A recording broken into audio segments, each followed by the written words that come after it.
نواز شریف صاحب کی حکومت میں کوئی پھر سے کشمیر پہ سودا کرنے جا رہا ہے. کیسے؟ ایکسکلوسیو میں آپ کو کچھ چیزیں شیئر کرنے جا رہا ہوں جس میں آپ نے سب سے بڑا کردار ادا کیا تھا اقوام متحدہ میں پچھلے مہینے. اس مہم پر کشمیر پر جو انٹرنیشنلی ہم چلا رہے ہیں اور چلانے جا رہے ہیں اس پر ایک بہت زبردست ایک ضرب مارا ہے, ایک بہت بڑا پاکستان کا نقصان کر دیا ہے, اور یہ بہت ضروری ہے تعین کرنا یہ کس نے کیا ہے. اس پہ شاید ہمیں بہت زیادہ شور نہیں مچانی چاہیے اس بات پہ جو میں کرنے جا رہا ہوں, کیونکہ یہ ہمارے لیے تھوڑی سی امبیرسمنٹ ہے. ایک ڈپلومیٹک ڈیفیٹ ہماری ایک لیول پہ ہوئی ہے. وہ اس طرح ہوئی ہے کہ پچھلے ہفتے اقوام متحدہ جنیوا میں جو U N security human rights council ہے, U N human rights council جو آپ اسکرین پہ دیکھ رہے ہیں, یہاں پہ پاکستان پچھلے تقریباً 10 سالوں سے پاکستان اس کاؤنسل کا رکن ہے. ایک سیٹ پاکستان کے پاس ہے اور پاکستان نے بڑا زبردست کردار ادا کیا ہے. یہاں پہ بڑی زبردست ڈپلومیسی دکھائی ہے. ہمارے میڈیا میں کور نہیں ہوتی وہ, لیکن انٹرنیشنلی تمام ممالک, یورپ, ایشیا, افریقہ, امریکہ, سب مانتے ہیں اس چیز کو. لیکن پچھلے ہفتے وہاں تیسری دفعہ اگلے 3 سالوں کے لیے انتخابات ہوئے کہ اگلے 3 سالوں تک کون رکن رہے گا U N human rights council کا, اور پاکستان ہار گیا. پاکستان کو 105 ووٹس ملے آؤٹ آف ٹوٹل میرے خیال میں کوئی 190 کچھ ووٹس تھے, 190 کچھ تھے, جس میں سے پاکستان کو 105 ووٹس ملے. اور یہ ووٹنگ پروسیس جو ہے وہ نیو یارک میں ہوا. نیو یارک میں یو این جنرل اسمبلی, وہاں پہ یہ ووٹنگ ہوئی اور پاکستان انفارچونیٹلی ہار گیا. 105 ووٹ لینا چھوٹی بات نہیں ہے, لیکن وہ پاکستان کو اس لیے ووٹ مل گئے کہ پاکستان کا ایک مقام ہے, اس لیے 105, لیکن پاکستان ہار گیا. یہ ہار ہماری این اس وقت ہوئی ہے جب پاکستان کشمیر کو انٹرنیشنلی جو ہے اٹھانے جا رہا ہے انڈیا کے خلاف, اور اس کے لیے ہم نے زبردست کیمپین تیار کر لی ہے اور کیمپین وہ جاری ہے پاکستان کی طرف سے. لیکن یہ اچانک پاکستان کا ہارنا دوسرے ممالک کے لیے بڑا حیران کن تھا.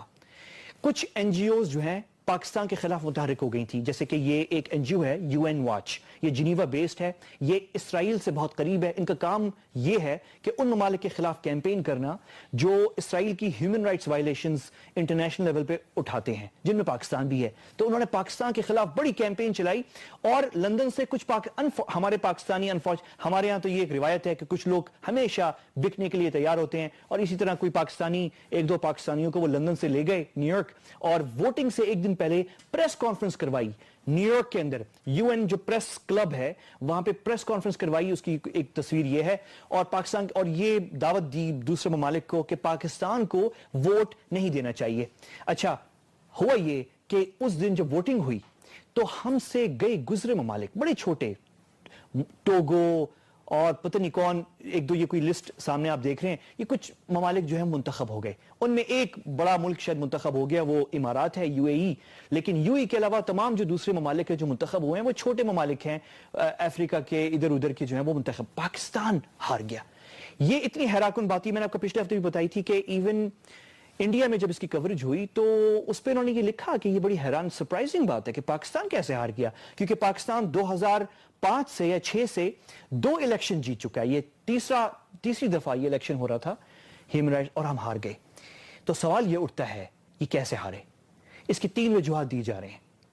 پہلا جو ہے ریزن یہ دیا جا رہا ہے کہ انڈیا فیکٹر تھا, انڈیا نے کیمپین چلائی اور اس کی وجہ سے ہوا ہے. دوسرا ایکسکیوز, میں اسے ایکسکیوز کہوں گا, وہ یہ کہا جا رہا ہے کہ یہ اس لیے ہوا کہ جو او آئی سی کا بلاک ہے اور عرب ممالک کا بلاک ہے, انہوں نے پاکستان کو ووٹ نہیں دیا کیونکہ پاکستان نے عرب ممالک کا ساتھ نہیں دیا یمن کے اندر. تو دوسرا یہ دیا جا رہا ہے. اور تیسرا جو وجہ ہے جو میں سمجھتا ہوں کہ وہ سب سے صحیح ہے, وہ یہ ہے کہ ہمارے اندر دفتر خارجہ یا گورنمنٹ آف پاکستان, وزیر اعظم نواز شریف صاحب کی حکومت کے اندر سے یا تو کسی نے انکمپیٹنس کا مظاہرہ کیا ہے اور لابینگ نہیں کی, یا پھر جان بوجھ کے یہ کیا گیا ہے تاکہ کشمیر کو ہم انٹرنیشنل لیول پہ نہ اٹھا سکیں. اور میرے خیال میں یہ تیسری ریزن ہے. اس کی وجہ یہ ہے کہ جو انڈیا فیکٹر ہے, انڈیا فیکٹر یہ کم از کم مجھے سمجھ میں نہیں آ رہا. اگر دفتر خارجہ کے اندر یا گورنمنٹ آف پاکستان کے اندر वज़ीर आज़म साहब, आपसे कोई अगर ये कह रहा है कि ये इंडिया ने कैंपेन चलाई थी तो ये बात सही नहीं है, क्योंकि इससे पहले 2 दफा हम इलेक्शन जीत चुके हैं।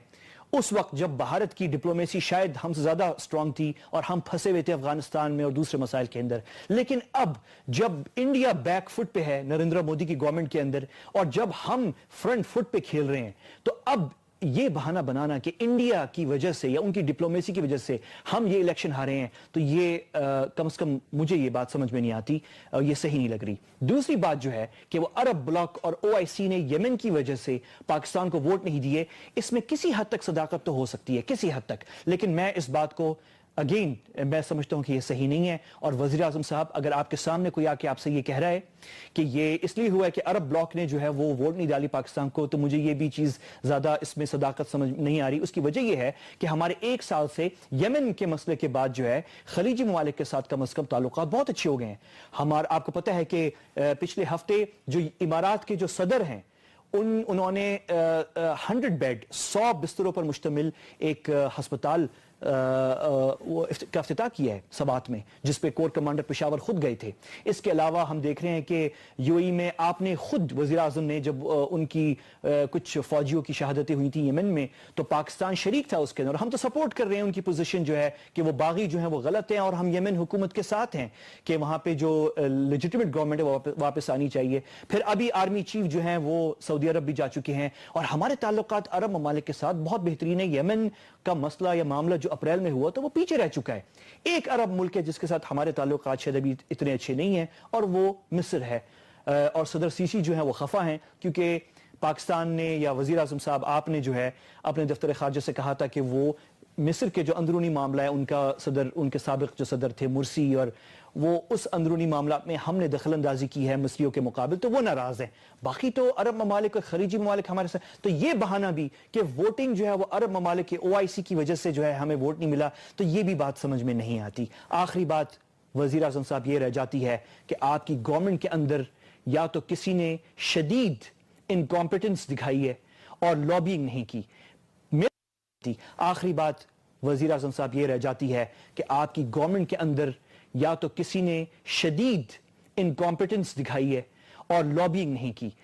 मेरा सवाल आपकी हुकूमत से वो ये है कि किसका फैसला था कि ऐन 3 या 4 दिन पहले उन इंतखाबात से जो यूएन में हो रहे थे, यूएन ह्यूमन राइट्स काउंसिल की सीट्स के लिए, किसका फैसला था कि एक तजुर्बेकार सफीर ज़मीर अकरम साहब को, जो कि रिटायर्ड हो चुके थे और मेरे ख्याल में वो एक्सटेंशन पे उनका कोई चल रहा था, उनको 6-7 दिन और रखा जा सकता था, उनकी बड़ा तजुर्बा है, बड़े कॉन्टैक्ट्स हैं, आपने वो नहीं रखा और आपने उनको रिमूव कर दिया ऐन उस वक्त जब वोटिंग होने जा रही थी, ऐन उस वक्त जब वो लॉबिंग करके पाकिस्तान को जितवा सकते थे। ये किसका फैसला था कि एक तजुर्बेकार सफीर को, ज़मीर अकरम को वहां से हटाया जाए और ऐन उस वक्त एक और दूसरे सफीर को रखा जाए जो कि बहुत काबिल हैं और उनका भी हम एहतराम करते हैं, लेकिन ये फैक्ट है कि एक नए सफीर को आप भेजते हैं, उसको वक्त लगेगा, वो उसके उस तरह के कॉन्टैक्ट्स अभी नहीं होंगे, वक्त लगेगा उसे कॉन्टैक्ट्स बनाने में।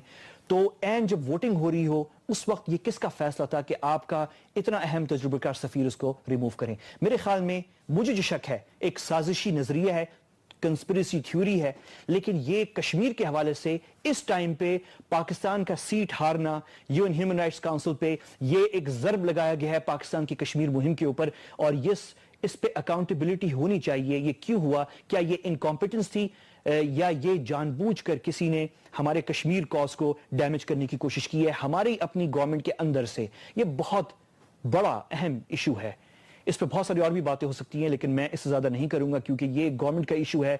एक डिप्लोमेटिक एम्बैरेसमेंट हमें इंटरनेशनल लेवल पे फेस करनी पड़ी है और अगले 3 साल के लिए हमारी कोई सीट नहीं होगी यूएन ह्यूमन राइट्स काउंसिल, जो कि बहुत अहम फोरम है, जहां पे अगरचे इतना ताकतवर फोरम नहीं है वो जितना यूएन सिक्योरिटी काउंसिल है जो कि न्यूयॉर्क में है, लेकिन यहां पे एजेंडा तय होता है UN human rights council Geneva में, और यहां पे अगले 3 साल तक हम नहीं होंगे।